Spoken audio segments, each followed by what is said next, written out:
வணக்கம். மீண்டும் ஒரு பதிவோடு சந்தித்திருக்கிறேன். நமக்கே நாம் சொந்தமில்லாத இந்த வாழ்க்கையில் ஏன் இத்தனை போராட்டம், ஏன் இத்தனை ஆர்ப்பாட்டம் என்று சில நேரங்களில் யோசிக்கத்தான் தோன்றுகிறது. ஒரு கவிஞன் எழுதுகிறான், பெற்றோர் வைத்த பெயரும் பிணமென்று மாறும், ஆசையாய் அணிந்த உடையும் கந்தலாகி போகும், பாடுபட்டு சேர்த்த பணம் பொருள் நகை சொத்து எல்லாம் வாரிசிடம் சேரும், கூடி வாழ்ந்த மனைவி கூடவே வா சாகும், ஓடி ஆடி உழைத்த உடம்பு உயிரற்று கிடக்குது, உயிர் கொடுப்பேன் என்று சொன்ன உறவெல்லாம் ஊமையாகி நிற்குது.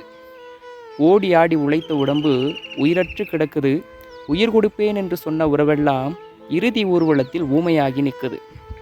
உண்மையில் சொந்தமென்று சொல்லுவதெல்லாம் உனக்கு சொந்தமில்லை.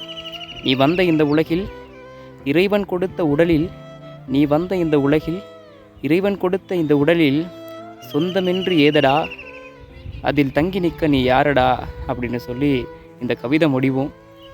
இவ்வளோதாங்க வாழ்க்கை. வரிகள் புரியும்னு நினைக்கிறேன். பிடிச்சா லைக் பண்ணுங்கள். நன்றி, வணக்கம். நான் உங்களா இருக்கேன்.